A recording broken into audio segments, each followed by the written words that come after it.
Right. Well, good morning, everybody, and this is the second session. This is where we're a bit mischievous, perhaps, where we call it the staffing of the... let's get the right type, Professor. Here we go. As my daughter calls me, having professorial moment. Here we are. Staffing the future of pharma. Finding, getting, and keeping the right people.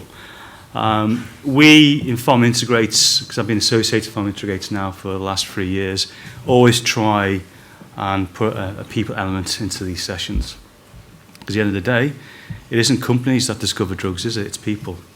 And getting the right people to the right job at the right time is critical. We have an excellent panel to the people on the left-hand side. So what I'll do, people who don't know who I am, Professor Gino Martini, I'm ex-Glaxo director, senior director, ran groups all over the world. Prior to that, I was Catalent, I think. It used to be called something else in those days. Been in business over 20 years, been an academic for 3 years. So I've moved from, I'm a pharmacist by training, from community to industry to academia, so I'm quite a rare beast in that respect. Beast anyway in general. So that's who I am. And I'll hand over to Paul to introduce himself, get the panel to tell who they are, and then we'll take it from there. Very good. Thank you. And good morning to everyone. My name is Paul Stewart with Pfizer Pharmaceutical. I have 23 years experience in the healthcare industry with both Procter & Gamble and Pfizer. Have been in roles in technical product development, sourcing management for R&D and supply chain activities, finance and business management roles, and most recently in supply chain and drug product supply business for our pharmaceutical sciences organization. I'm currently based at our R&D center in Groton, Connecticut in America, but I've spent the last 4 years at our UK R&D facility in Sandwich in the southeast of England, so I'm very pleased to be back in England after spending a lot of time here. My background is in chemical engineering as well as an MBA degree in business. My stake in staffing and future of pharmaceutical success is really related to my role on our pharmaceutical sciences executive team, which has put a lot of effort into understanding the real challenges we have from a staffing perspective following many years of industry consolidation. So we've spent a lot of time over the last probably 18 months on workforce planning initiatives, and I can share some of those perspectives with you here today. So thank you again and good morning. Sarah? Hello, my name's Sarah Haywood. I am the Chief Operating Officer of an organisation called MedCity. MedCity is a new organisation, toddler of an organisation, pulling ourselves up on the furniture, having been launched by the Mayor of London, Boris Johnson, and the 3 London academic health science centres in April of this year. My background is, I always say I have 2 tracks to my career. One is healthcare and life sciences, and the other is HR. I have worked in the NHS, I've worked in the pharmaceutical industry, and I've worked in central government. And I've kind of flip-flopped between those 2 areas, bizarrely, throughout the course of my working life. And many times people management in life sciences has been the kind of key part of what I've been doing. I have a master's in human resources management, and I think one of the reasons that I was perhaps asked to be on this panel is that up to the end of last year, I was one of the directors in the Department for Business, Innovation and Skills Labour Market Directorate, which is the part of government that sets the employment law framework. So I was very heavily involved in European employment law framework, working time, and something called posting of workers. And I was also setting the family-friendly work-life balance employment policies that this government has been taking through. And I led the legislation through Parliament for the extension of the right to request flexible working to all employees, and also shared parental leave, which is the ability for fathers to share their partner's maternity leave, which will come into effect in April of next year.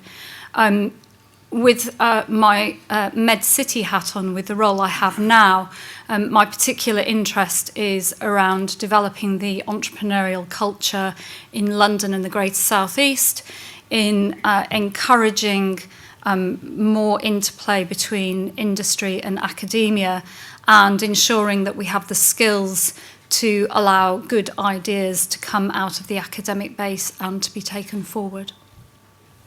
Thank you, sir. Thanks, sir. Nick Stevens. I own a business called RSA.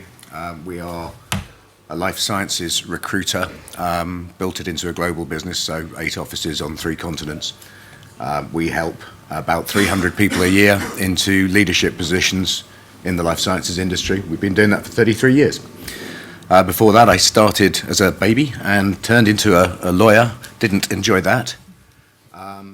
Tried metals trading, lots of money, no real pleasure. And then I decided to join the industry for the same reason I think you did, which is that, you know, if we do our job well, every morning, every day, people get better. And that's a very motivational thing to do. So hence I'm here. Thank you, Nick. And as you can see, it's a very comprehensive and experienced panel here. What we're going to do is I have a question as an icebreaker which I've shared with the panel, and the panel will give their view. I warn you though, as a professor, I'm very naughty. I will pull you and ask questions from you and throw my weight around, so there's plenty of me to do so, so be prepared. But I mean, it was something that, Paul, you sent me an email yesterday, I really liked it, because I have no word for it. Is the pharma industry attracted to the next generation of scientists? You call them the new millennials. Well, I think Michael Douglas in Wall Street 2 called them ninjas, which is no income, no jobs, no assets, equals no commitment. Okay, and so I use that framework because the question I asked you to think about is what skills do you see as being the most important now over the next 5 years if the industry is to succeed? And bearing in mind, we must have displaced 35,000 people from jobs in the last 10 years. That's how big the number is. I live in Old Harlow, you walk around Harlow and there's some big buildings there empty. So some massive changes have occurred. So what are the skills, Paul, do you see as being the most important now and over the next 5 years if this is to succeed? And bearing in mind, we have ninjas flying around everywhere. Very good. So just to provide a little bit of context from my perspective on this question, we've been living in a world of mergers, divestitures, acquisitions, partnerships. We talked about it yesterday in the general session. The chart that was shown certainly demonstrates that clearly. I think we've all been a part of it in some way. From a Pfizer perspective and from my point of view, what's really shaped the company over the past decade are 3 major mergers, starting with Warner Lambert, and then Pharmacia, and then Wyeth. So each of those companies actually were made up of many legacy companies themselves, and so you can put them all together and call this business Pfizer today. It's really comprised of a very heavy, concentrated mix of pharmaceutical expertise, really probably representing the past 20 to 30 years. To give an example of what the consolidation and rationalization that has come with that, in 2004, 10 years ago, our pharmaceutical sciences business was comprised of about 3,800 staff spread across 32 sites around the world and managing over 30 GMP facilities across API, drug product, packaging operations. Today, 10 years later, we have 1,400 staff, so from 3,800 to 1,400. We have 4 sites, really 2 major ones and then 2 minor ones, so from 32 sites to 4, and from 30 plus GMP facilities to 6. So that's been our transformation over the past year. What we've done during that time is worked really hard to retain the best talent from all of the legacy companies. So where we find ourselves today as we look up after this 10-year period is a very skilled workforce, but a very significant gap behind that workforce During that time, the recruiting machine, new PhDs, new scientists, really has been turned off. We've done certainly selective recruiting and we've been backfilling positions, but in terms of a regular flow and dynamic of talent into the organization, it's been quite stagnant. We've been doing just the opposite. We've actually been rationalizing our workforce to this new business model. So today, this gap becomes a very significant issue for us. We're starting to turn that machinery on again, and when we can talk about some of the tactics and strategies that are being put in place, but it's very slow. We talked about the big ship turning slowly. Well, it turns slowly on this front as well. So with that backdrop, my input in terms of key skills and key focus for this period of time really comes back to some of the core science and technology needs of the business. So this is chemical R&D, API development, analytical development, certainly with new technologies emerging, formulation. On the manufacturing side, there's a gap as well for both traditional manufacturing and some of that 1940s technology that we laughed about yesterday is still very important. In fact, it's what runs most of our business today. So while we have a lot of terrific emerging opportunities in front of us, the fact is we still have a very basic core of manufacturing skills that are needed. And then finally, there's a mix of business skills that are really important today that haven't been so much in the past. Part of that is sourcing management. So we've talked a lot about really the entire model is partial internal capability, partial external capability. And so we need the right skills to manage those relationships and manage the business aspect of that. Certainly business development, licensing development, again, just integral part of how the industry does business today. And finally, some very unique skills around global distribution, import, export, legal and regulatory skills that have just become critical to enable R&D and clinical trials to take place around the world. So when it comes to the new millennials and the new workforce coming in, the key is really attracting those top scientists, those top technical minds, the top innovators into an industry that has been very stagnant, I think, for some period of time. Thank you, Paul. Well, I think we're going straight on to Sarah because I think it's important to get the whole perspective, and I'll open the floor for some Q&A. Sarah?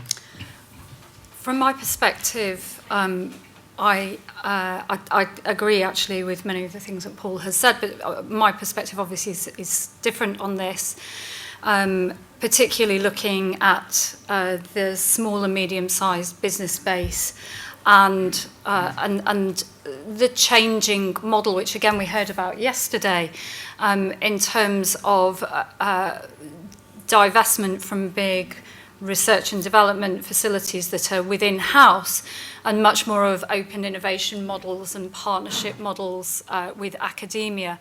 And one thing, I'll just put it on the table now, we can come back to it.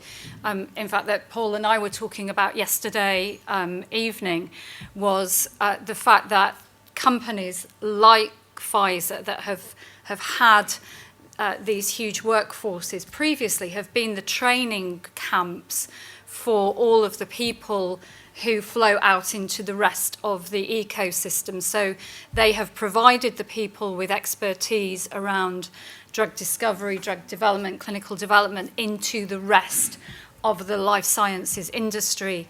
And if the model is changing and those training academies within big pharma don't exist in the future, how are we going to get the skills that we need? But for me, there are 4 areas that I'm really interested in across the work that we're doing in London and across the region. So the first is management and leadership. The people who can do all of those things that I've just been talking about, can lead companies, can think strategically about where they need to take them, how to drive them forward, how to make really investable propositions and make the right strategic alliances. Again and again, I hear that the key to attracting investment is actually about the quality of the leadership of small companies. The second, which Paul mentioned, is business development, so is around the licensing and the strategic engagement and the working out where the deals and the assets are and being able to set up the right kind of deals.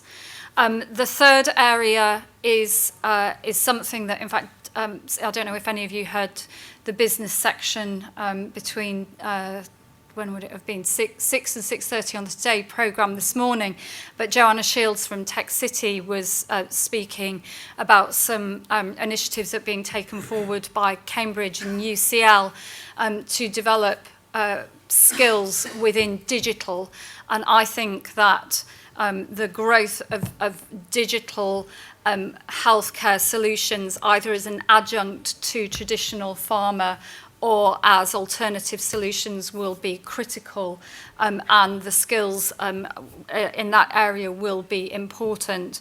And with that comes an associated set of issues around commercial skills, which leads me into my fourth area, which is around health economics and being able to really engage effectively with the procurers, with the health technology assessment systems, and into the markets.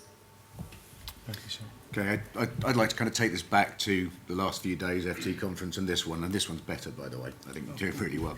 My first observation is that the IP model of the pharmaceutical industry is dead, but it hasn't noticed yet. The second one is that no outcome, no income. So who's the payer? Well, it's all of us. At the end of the day, it's us in the wealth-creating industries who earn money, pay taxes, pay insurance contributions, and then pay for our healthcare. The next piece is that the pipelines seem to have disappeared. And so at the moment, big pharma is looking to small pharma, biotech, to replace their pipelines. Next piece is that data has become ubiquitous to the point that it's a part of every product and every service on the planet. And pharmaceuticals are just a small part of that data that makes up how we stay healthy, stop ourselves getting ill, or make ourselves better. So there is a fundamental shift in the way our industry needs to engage with its customers, with its partners, and its partners in the future will include not just Google, Apple, Amazon, but pet shops. Again, health is ubiquitous because it is about you and everything you do. So many of the leadership of our industries have kind of built themselves a prison over the last 30 years. And it's a prison bounded on one side by regulation and on the other side by an IP centricity.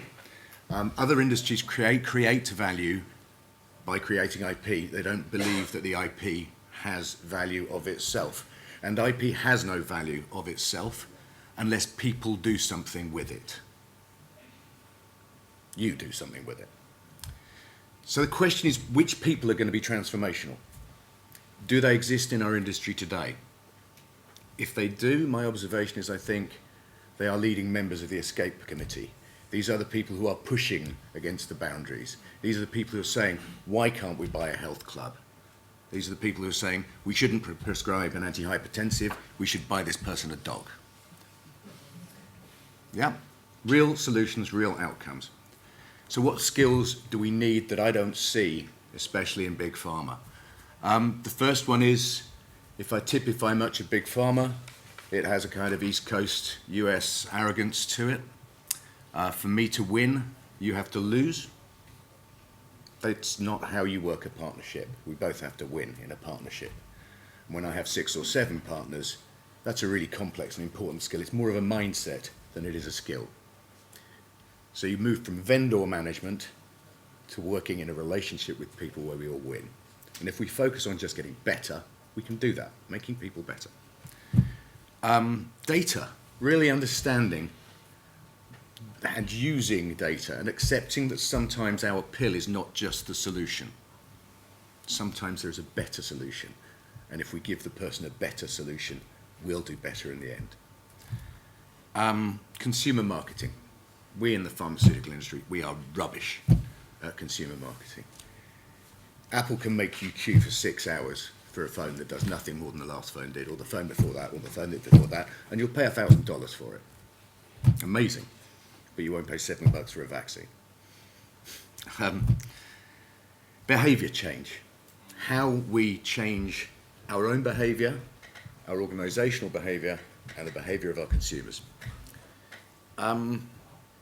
Appetite for risk. Let's just try this. The industry has kind of made a profession of avoiding risk by allowing the regulators to lead. And I think we need to push back, and push back hard at this.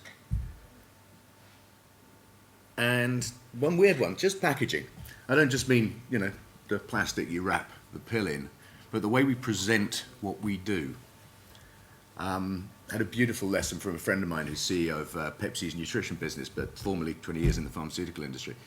And Steve Jobs, before he died, they invited him to talk to the board of Pepsi. To say, how important to you, Pepsi, is your packaging?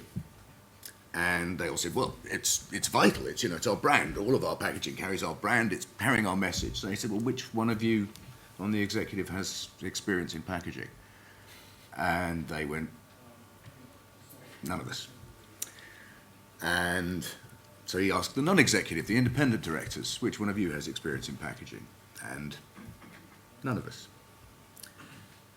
So he said, packaging is not important to your business. So let's replace packaging with patient. I'll leave you with that. Thank you, Nick. Well, some very interesting views. So we can play this both ways. I can talk and ask questions, or we can throw it open. Anybody interested to ask a question? Daniel, yeah? Daniel, and then Don. Yeah, my name is Daniel Steenstra, and if you indulge me, I would like you to draw into my world. I'm the visiting professor of the Royal Academy of Engineering in medical innovation. The Royal Academy of Engineering has got about 100 of us, all boring, grey old guys, and our job is to help the universities to change and make them more, so we deliver people that are more equipped to the industry needs. I'm the only one that represents medical innovation, and we're struggling. So my question is, is the university system fit for purpose to deliver people that we need in the future pharma? And if the answer is no, how do we change that? Let me frame that, because I'm actually working. I have some experience in medical devices, I've got some experience in pharma, and I see a lack of leadership, I see a lack of consumer understanding, I see a lack of understanding who the consumer actually is, what's the difference between what the payer wants and what the patient wants, and so on. So I see lots of skills missing. Who is going to sort it out? Thank you. Well, lady and gentlemen, perhaps I could answer this question because I'm an academic. Or do you guys want to have a go first, or do you want me to have a pop? I was just wondering if Malcolm Skingle's in the audience, because he's got He's strong not views here. on this. He's not here today. No, Yeah. I asked him whether he was going to be here. Do you want me to have a go? Yeah. This one? Please, he says. So, okay, right. How do I answer this question? Right, so I left GSK 3 years ago, and it took me 2 years to stop thinking like a GSK person. So that's what happened. So I went for those pains. But in the first 3 days of walking around King's College corridors, I met, well, at least 3 or 4 people who put drugs on the market. Discovered and put them on the market. I think I struggled to find 3 at GSK in the years I was there. So there's something going on. And there's some incredibly bright people at universities who discover and do things unfettered, unhindered by bureaucracy. Don't get me wrong, there's politics. Like I said to Tommy Dolan, yes, in Pfizer, the politics is the same, just the numbers are different. GSK, you fight over 10, 20 million. King's, it's like 100,000, 10,000, what have you. So there's some bright people. The problem about universities, though, is they don't think like a collective. They don't understand project teams. They don't understand working as a team. Why? Because the funding structures, this is my observations, doesn't allow collegiate working. You're awarded being a PI, which is primary investigator, or a co-PI, secondary investigator, which is crazy, because this year we won we won a very large grant due to an intervention that I made by one phone call. I don't get credit for that. craziness. Doesn't make any sense. So we need to go to a situation where academics become more collegiate, work as a team. The funding bodies have to be more open and collaborative and allow that to happen. Things are changing because you have not heard of REF 2014. You're going to hear it in December the 18th when the results come out. And this year, we've adopted the American model. So the old ways that universities were graded was 100% was marked on your research output. You put something in Nature, Lancet, blah, blah, blah. Now it's different. 65% goes on your papers. I was on the panel, so I should remember this. 20% goes on impact, and 50% goes on environment. Okay? So impact is what's happened to your idea. Did something happen? Was there an economic output? Did you employ people? Was a company spun out? Did you make a benefit to people's lives? And is the environment conducive to allow that to occur?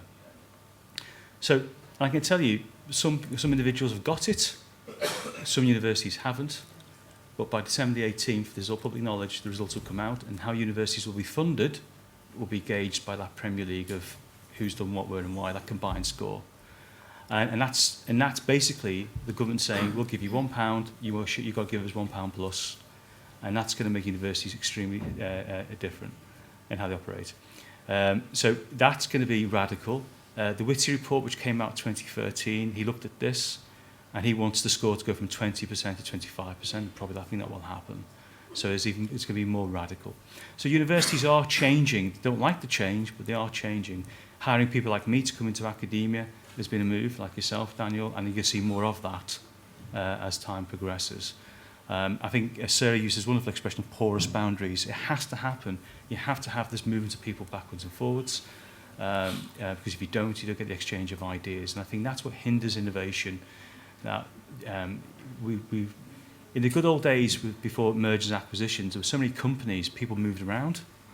Okay, now there's fewer companies, and I'm sorry to say, pensions have trapped people in certain positions, so they can't move around, and so we don't get this exchange of ideas and cross-fertilization that you had 20 odd years ago, and that's been the problem going forward. So academia is changing, and I see things happening. So that's me talking. Any comments, anybody? After you, sir. Okay. So I would agree with everything you've said, Gina. I think that in the time that I have been working in the industry and moving from industry into government, let me just go back. When I was working for industry, I was as the operations head for a drug discovery unit of a big multinational pharmaceutical company that was located on the UCL campus. Our relationship with UCL was primarily as landlord and tenant. There were some academic linkages because some of the senior staff had come from UCL, but the linkage was more that they could go and use the senior staff common room.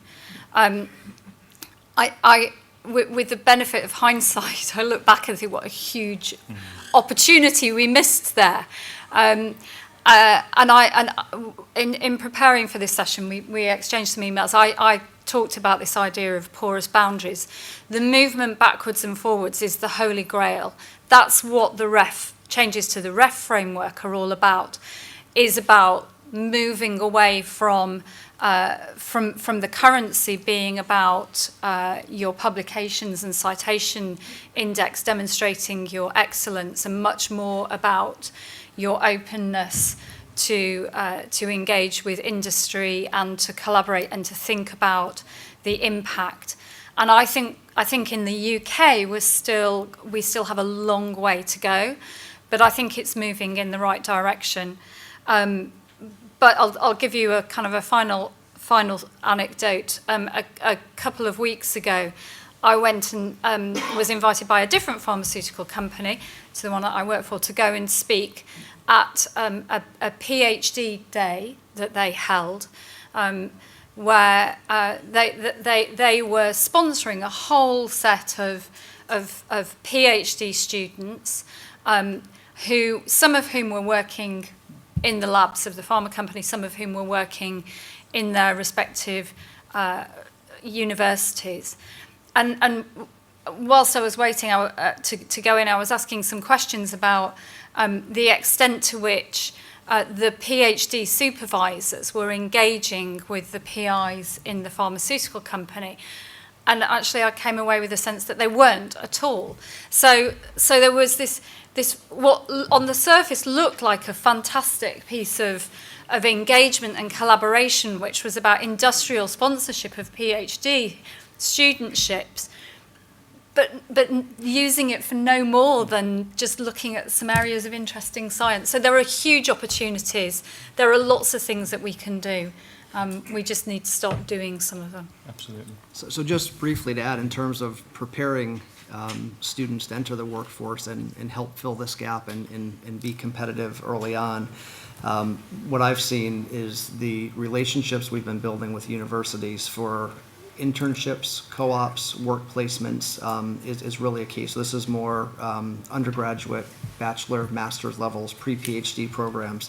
But we have students at our Cambridge, Massachusetts research centers, biology and chemistry students working with our research units on really integrated with the fundamental discovery teams. We have relationships with many of the major universities in the U.S. That actually will place students with us for 6 and 8 months as part of their program, earning academic credit, either working on specific projects or just general resource. But I think it's those experiences as part of the education process, being able to be exposed to industry, understand what sitting on a project team is while you're in the middle of the academic experience, I think can contribute a lot as well. Very good. Thank you. Completely. Sorry, Tina. Hello. Duncan Judd, Iridian. I'm based at the Stevens Bioscience Catalyst. My background is I'm a medicinal chemist. I have been for a number of years, card-carrying medicinal chemist. And I'd like to return a little bit to staffing of the future of the pharma, particularly in this area.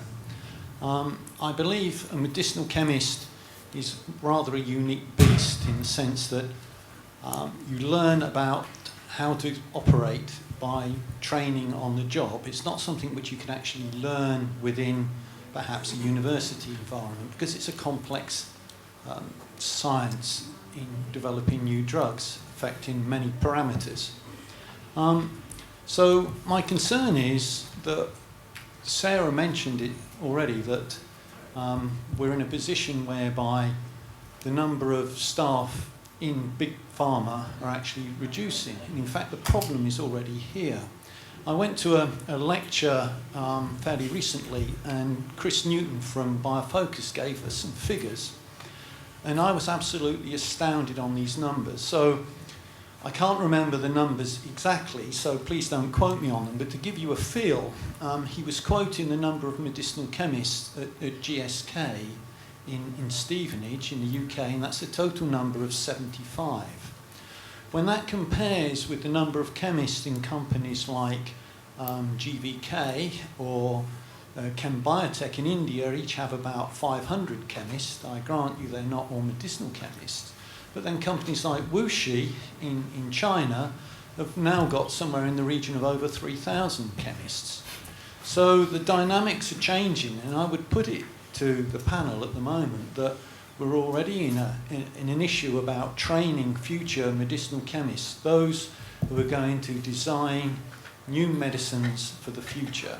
And I think we're in a position where it's no longer going to be sustainable in terms of big pharma producing quality scientists for drug discovery, and I don't think we're going to, in 5 or 10 years' time, we're going to have that pool of talent, particularly within the UK, to be able to move into smaller companies.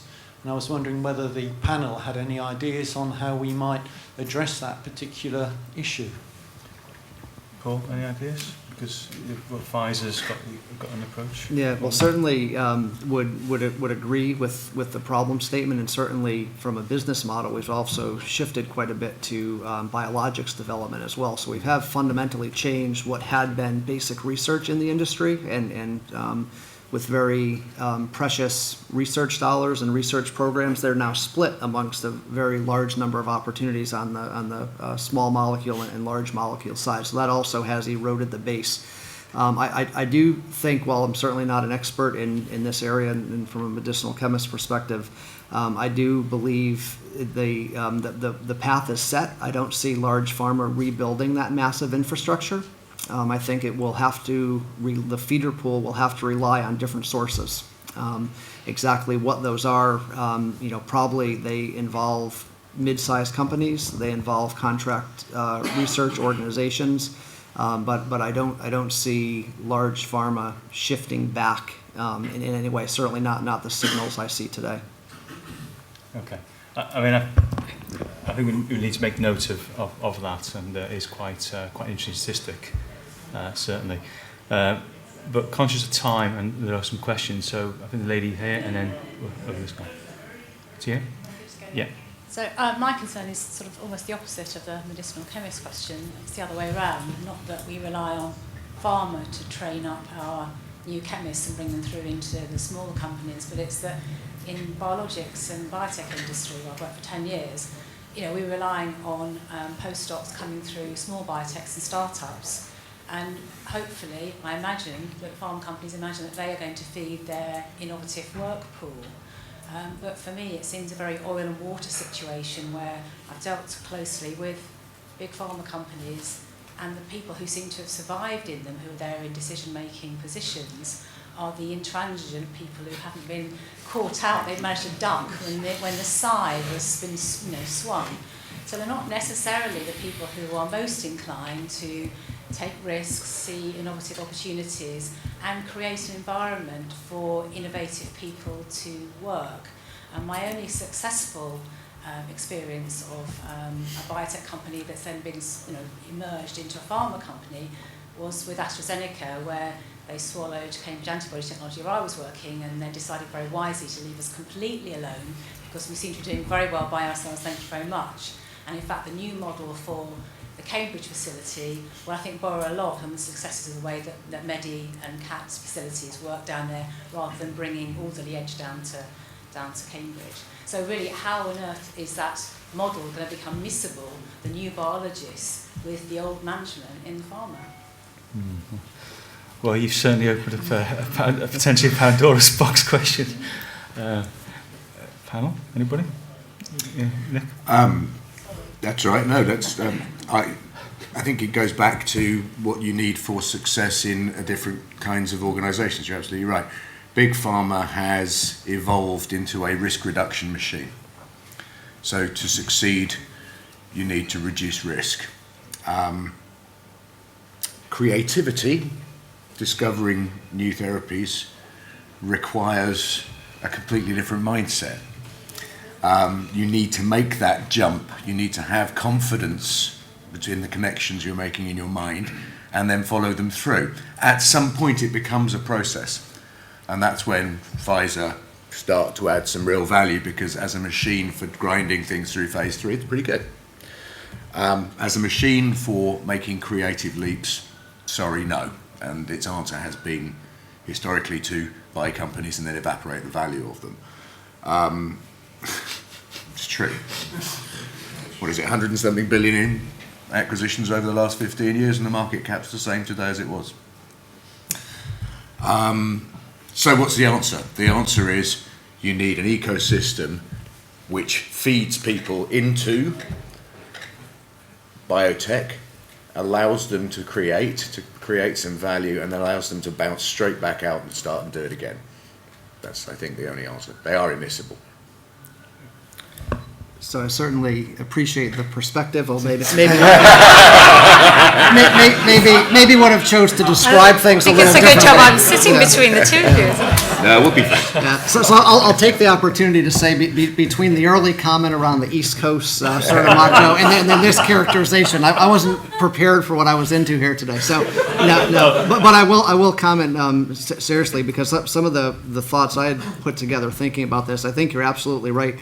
the flow of talent from small startup and even mid-sized company into large pharma is not an easy flow. And many of the people I've spoke to and people we've tried to recruit from smaller companies have this image of large pharma that they believe they either are concerned with or won't fit in. Some of the characterization and profile is correct, but some of it is misled. But I do think that is a general barrier from before you even begin the dialogue about the opportunity. There's a bias there that makes it very difficult. Before I ask the next question, just a comment to what Tim was saying. Of course, the classic one, of course, is Roche buying Genentech. That really became successful. Now Genentech's now ruling Roche right now. So, and that was just creative, very different mindset. Just got on with it, did what they had to do. So there is a precedent out there. And maybe after we get the next question, we could talk about what's causing this stagnation. Is it why isn't there more movement? I think that's key. I've got another 15 minutes to go. Okay. Yeah. So quickly then, please. The titles here is Staffing the Future of Pharma. We've spent, I think, about 45 minutes talking about staffing the future of research, which is one piece of pharma. Now, pharma itself has had to move and will continue to move from a B2B company to a business-to-consumer company. From a making fine chemicals, which are really fine food companies, really, foods you eat when you're ill, to becoming healthcare companies.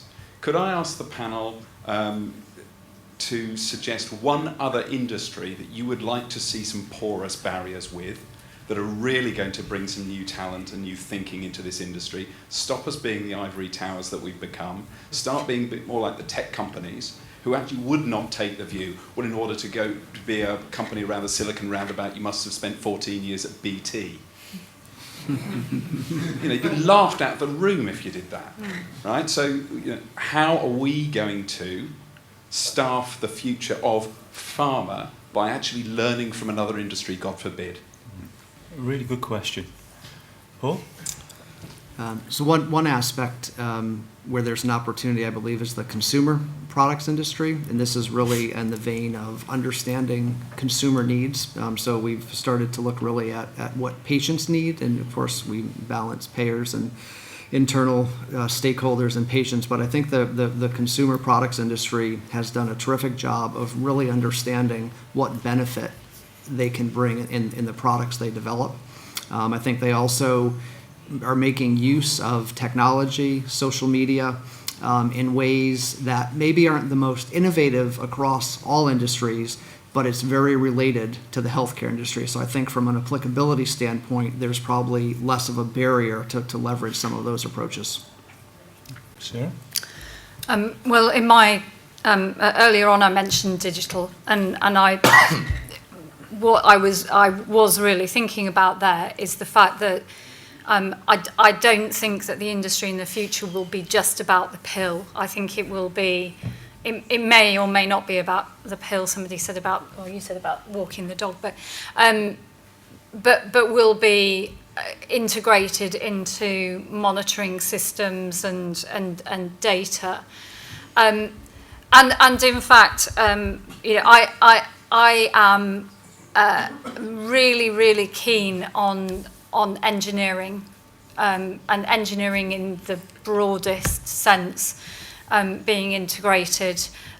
We've already seen a few examples of where Grand Prix, teams have been engaging with healthcare. Those sorts of things. I don't think you can kind of say it has to be that. It could be any. I think the idea of chucking completely different groups of people together is a good idea, but engineering seems to be one for me I would definitely pick. I think the best example at the moment is actually the automotive industry. So the automotive industry has gone from people who did everything end to end to being a diaspora of supplier organisations, supply chains, and they still manage to make things that you really want. So auto industry, I think, is where we've learned it. Yeah, I tend to agree. I mean, when Enzo Ferrari refused to give Ford their engine, Ford made their own engine, the GT. When Nissan refused to give the diesel engine to BMW. They made it from scratch. So it's interesting. Also, from my own experience, the defence industry, it's interesting. When you work with those guys, you give them a mission, they will just, not just throw money at it, they'll look at it in very different ways and look at ideas all over all different sectors. So they're interesting. I can't talk much about the defence, but it's been very, very interesting to see how they operate. So one more question. So Bill and then Andy. Bill? Great. We'd like to pick up on that last question because we'd like to just make a few comments, really. Sure, Bill. If you look at the industry, you're right. It's not just discovery. It's development and it's manufacturing and it's delivery and it's patient care. And who connects that up? Well, the senior management might consider they do it, but in practice they don't. And there tends to be a lot of silos in the industry, and that doesn't help in either the motivation of the research people, or for that matter, the development people. So I think we traditionally fall into the trap of looking at the industry as a homogeneous whole, and it isn't, and we shouldn't do that. It's a multiplicity of different disciplines, and we need processes that allow those disciplines to more freely act together. Now, I am also chairman of the Academy of Pharmaceutical Sciences, and we have seen across the wider range of small companies and large companies the use of pharmaceutical scientists, many of them in small companies rather than large companies, and big companies feeding on that. So that's the sort of background to the question, which is really back to academia, because the people who are going to do this, we don't yet have. We've got companies staffed with people who don't see the problem, and we'd like to train people who do see the problem. So academia needs to look at both undergraduate and postgraduate training, and how many of them are doing that. Really interesting that in the States they are. There's been very little pickup in the UK to try to do that, partly because big companies aren't easily funding those sort of intern-type programs into the British academic sphere. Some of that is because the British academic sphere didn't want it, and also because companies have not been oriented to that.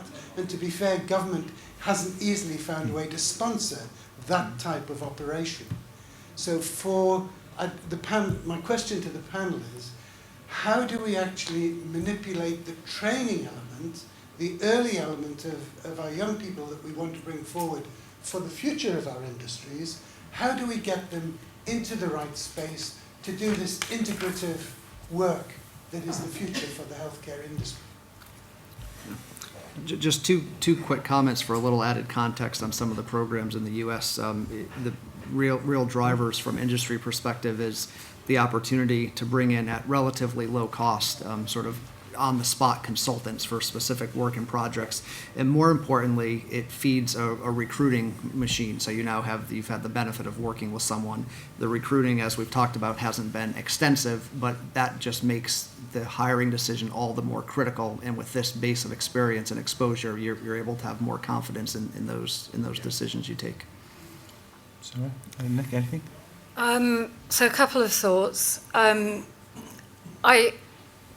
I completely agree with your premise. I think that you're making that there is a bit of a market failure at the moment in terms of the funding of training within academia versus the funding of training within the industry in the broad, and that particularly the idea of internships, sandwich students, etc., where people have dual training has not been as well developed as it might. And I think that to solve it, that we need to come up with some new ways of doing things. It might be about some government funding to actually incentivise it and make it happen, because the only other way that it gets funded is if both sides are seeing that they're doing it for the greater good. And of course, that's not the economic model on which either side is founded. So I think that there could be much more support from perhaps the research councils, Innovate UK, from central government, which already funds a lot about skills, about exchange. We think of apprenticeships as being a route for people that are not pursuing higher education. But to a certain extent, what we actually need is postgraduate apprenticeships, which allow movement backwards and forwards.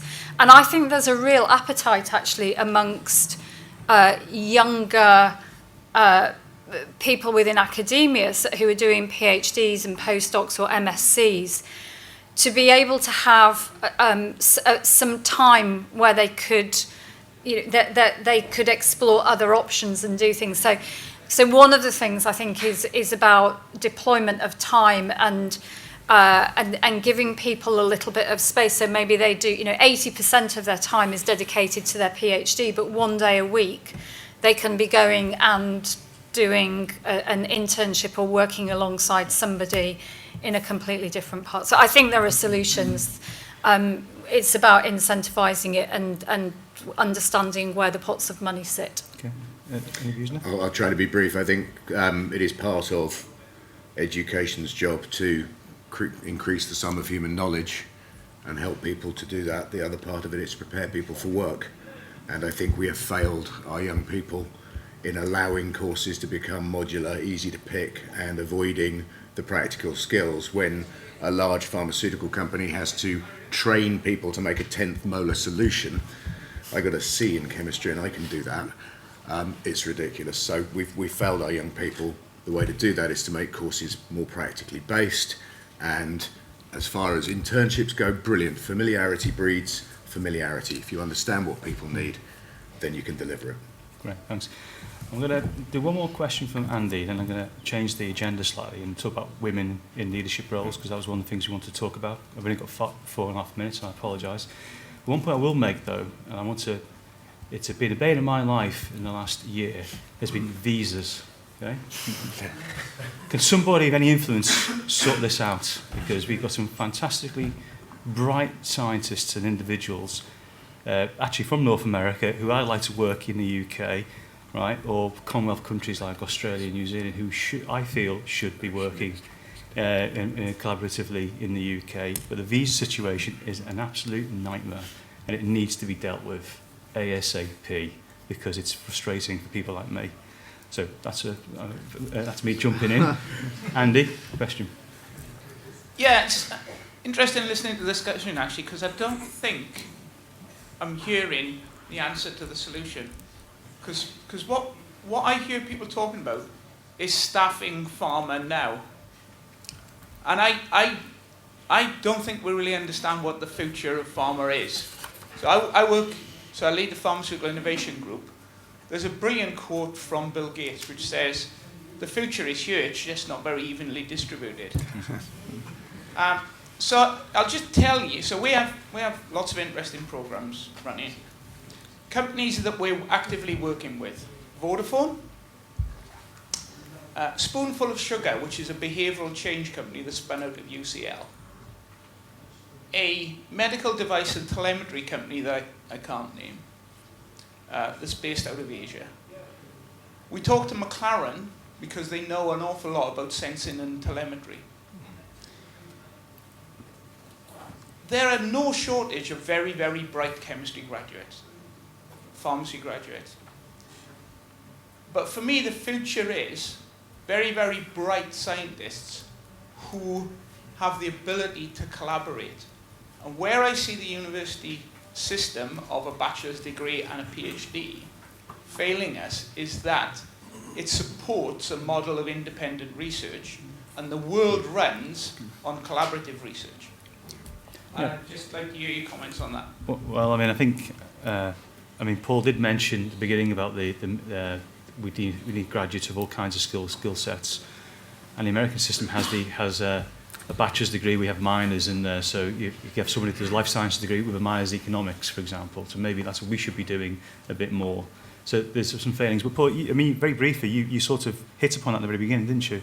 Do you want to? Yeah, and certainly that we have, I spoke generically about the skills and the targets. So really, I think what you're speaking to gets to the basis of digital design, using data, collaborating with non-pharma industry and expertise.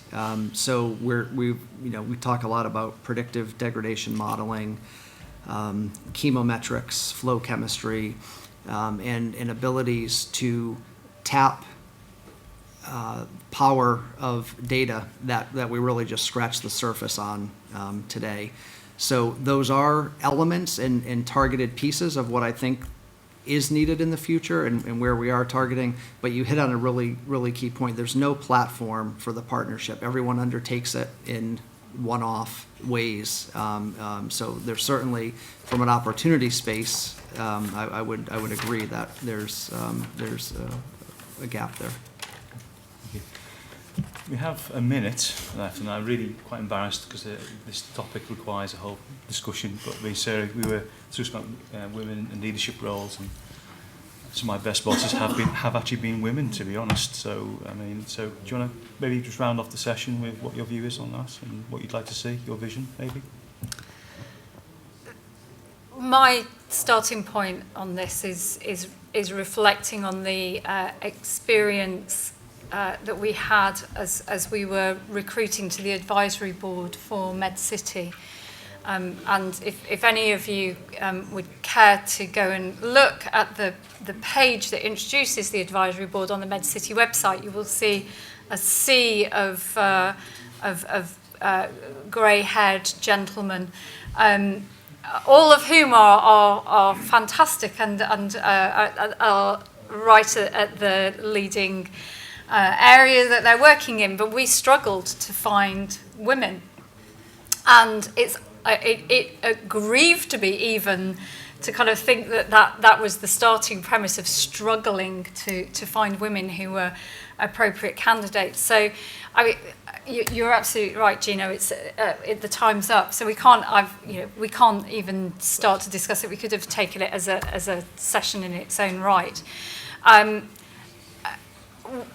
Big issue for me is about how we make sure that we keep women in the workplace and keep their careers progressing so that they can get into the leadership positions and be more prominent as well. You said you've had lots of really good women bosses. We need to see more of them, I think. Nick? I believe that in life sciences we've been tracking this for 4 or 5 years in proper research, and I believed that my premise was that in an evidence-based, science-based business, people would follow the evidence, which is that organisations with women as part of their leadership do better than organisations without women. It's a fact. The second observation is that this is not a supply problem. There are plenty of women capable, able, and ready to contribute. This is a demand problem. I am not a believer in discrimination of any kind, and positive discrimination is positive discrimination. But we're back to risk minimisation. At the end of the day, when most boards are faced with the opportunity to hire somebody who looks like them or somebody who doesn't, they hire the person who looks like them. So we need chairs and leaders actively to seek diversity. I don't just mean gender diversity, actively to seek people who disagree with them, with whom they can have intelligent debate. Your best friends are the ones who tell you when you're doing something stupid, not the ones who agree with you all of the time. Paul? Very good. Just briefly, we've incorporated as part of our workforce planning, which looks at modeling attrition, retirement, turnover, and recruiting staff. We've actually made key elements around diversity, female leadership, female scientific leadership. So acknowledged, it continues to be a significant issue, but we are working that into all future plans around our staffing models. Okay, thank you. And the time is up, and lunch is beckoning. But we'll just finish, and maybe Sarah, you may want to take a photocopy of this economics journal, where even in the Nordic countries, which have an active policy promoting women in leadership roles, you'd be quite shocked to hear that only 6% of Norwegian firms have a female CEO, compared to 5% of American Fortune 500. And Finland, similar issue, Denmark. So even in these countries where they've actively have women in key leadership roles, something's going wrong there as well. I couldn't believe when I read the article last night. It's quite shocking. Something has to happen, because doing the same thing is a sign of madness at the moment. We're just doing the same thing. On that one, it's the end, and I hope you've had a good session. I'd really like to thank Paul, Sarah and Nick. I think it's been a great session, and let's enjoy the lunch. Thank you.